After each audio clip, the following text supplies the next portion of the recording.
Chapter 13. A Near Capture. For a few moments, Bess and George were stunned. As they eyed the mess on each other's faces and clothes, they could only stare perplexed. Why should anyone have attacked them in this mean fashion? Gus had heard them cry out, and now ran back to the girls. George burst out, "Who did this? Whoever it was, I'd like to tell him off." I don't know," Gus said. "Come with me and we'll try to clean off this ink and glue." "I think," said George, "that the person I saw outside Mr. Winnery's office was listening to our conversation, and I'll bet he's responsible for this because he doesn't want High Rise's project stopped." Bess agreed and asked Gus if he knew who the eavesdropper might have been. "No, I don't," he replied. "What did he look like?" George described him as a tall, slender youth of about 17 with a shock of blonde hair. He was wearing a red sweater and dark pants. Gus said there was no employee at the newspaper office who fitted that description. "I suppose he slipped in here." The young man stopped at a telephone and called a secretary named Claudia to come at once. When she saw the girls, she gasped in amazement at their appearance, then asked them to follow her to the women's lounge. Removing the ink and the glue from the sweaters was an impossible task. "Anyway," Claudia said, "you can at least wash your faces and hands." This proved to be a hard job. The girls found it necessary to use cream, then pumice soap to remove the spots. When the three came outside, Mr. Winnery was waiting for them. "I just heard what happened to you," he said to Bess and George. "It's a shame. I'll buy you girls new sweaters. Would you like to wait here while my secretary goes to a shop and gets them, or would you rather go home and pick them out later?" Bess and George told Mr. Winnery this was not necessary. "You're not responsible, so why should you buy new sweaters?" He was so insistent, though, that they finally consented. "I'd rather go home and get mine later," George told him, then gave the newspaper owner a description of the suspicious youth. Mr. Winnery frowned. "I think I know whom you're referring to. He doesn't work here, but came to the office on an errand." "Who is he?" George asked. Mr. Winnery hesitated before replying. Finally, he said, "I don't want to get this person into trouble, but I'm sure the boy is Spike Hinchcliffe. He's the son of one of the councilmen. He tries to be a detective, but always fouls things up and makes people mad." George asked, "Are you implying that his father made him come here to spy on Bess and me? But how would Mr. Hinchcliffe have known about our plans?" "I wouldn't go that far in my guessing," Mr. Winnery answered. "More likely, Spike spotted you and decided to follow. I'm sure his father wouldn't approve."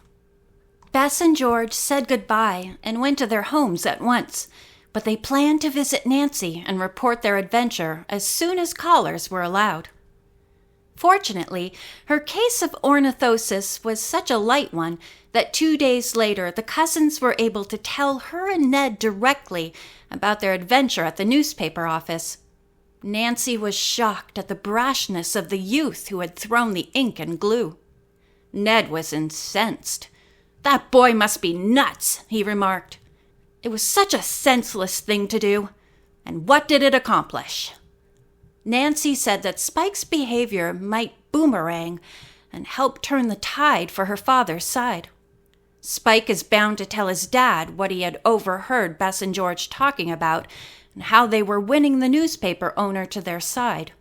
Then when Mr. Hinchcliffe finds out about the mean trick, he may feel sorry and accept our way of thinking about High Rise's project. Ned and the other girls smiled, and Ned remarked, "Nancy, you're always an optimist, aren't you? But I like your reasoning. How will we know what's happening between Spike and his father?" Nancy grinned. "I'll give Dad that job." She called him at once, and within half an hour the young detective had an answer. Mr. Drew said he had been in touch with various councilmen and had interesting news for his daughter. That ink and glue throwing fellow definitely was Spike Hinchcliffe. I understand his father is very embarrassed by the episode and has reprimanded his son. Here's even bigger news. Bess and George have won Mr. Winnery over to our side completely.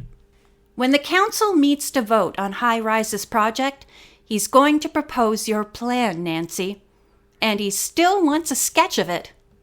"That's great!" she exclaimed. "I'll send one right away." Bess and George were thrilled to learn that their trip to the newspaper office had brought positive results. George grinned. "It was worth having ink thrown at me." "I'll never forget that goo in my hair," Bess declared. "But Nancy, I'm happy we were able to help you and your dad on the case." After the cousins left, Ned asked Nancy if any word had come from the police about Slick Fingers. "No, I guess he didn't show up at the doctor's office," Nancy replied.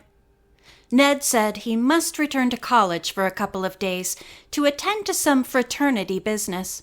"But I'll be back," he added. "Maybe I'll bring Bert and Dave with me." Nancy said this would thrill Bess and George, and together the 6 of them should be able to solve the mystery in a short time. Ned thanked Hannah Gruen profusely for all her nursing care and for taking a chance on becoming ill herself. "Oh, I wasn't worried," the housekeeper remarked, smiling. "It was a pleasure to wait on you, Ned. You're a very good patient. No trouble at all."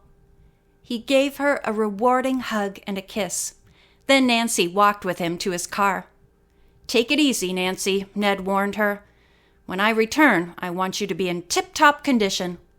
"I promise," Nancy replied, smiling. Ned opened the driver's door. Glancing at the car seat, he asked, "What's this?" He picked up a small sheet of paper. On it, crudely drawn, was a small circle inscribed with a cross. He and Nancy stared at it. Then Ned remarked, "Jinxed again." "It looks that way," Nancy agreed. "Of course, we're not superstitious, so whoever is trying to jinx us is getting no place. Just the same, Ned, please be very careful while driving and watch out for tricksters." Nancy took the paper. After Ned had said goodbye and pulled out of the driveway, she stared at the sheet. It was evident from the unevenness of the picture that the bad luck sign had been drawn hurriedly. As Nancy entered the house, the phone began ringing. Bess was calling.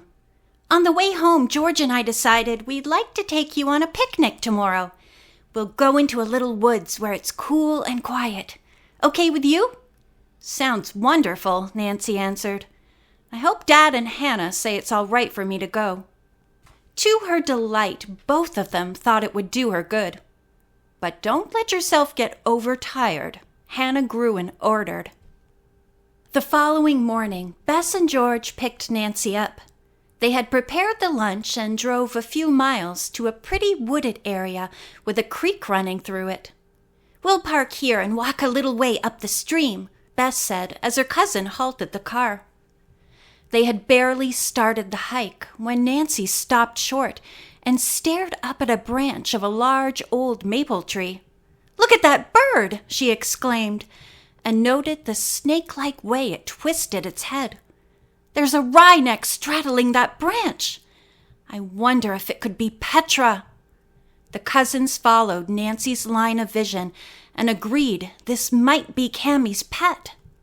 "We must capture the bird and take him with us," Nancy said.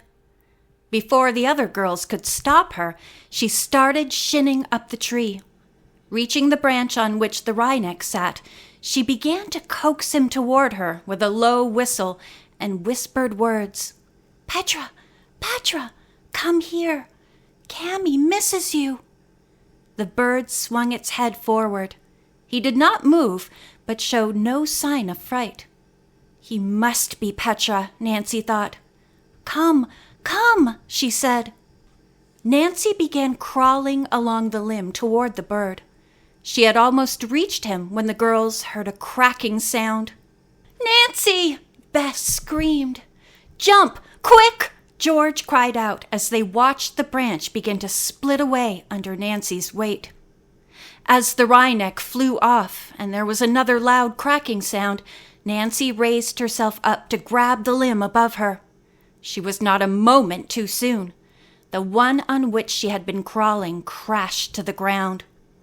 Bess had covered her eyes with her hands, fearing the worst, but sighed in relief as she now saw Nancy pulling herself hand over hand toward the trunk of the old maple.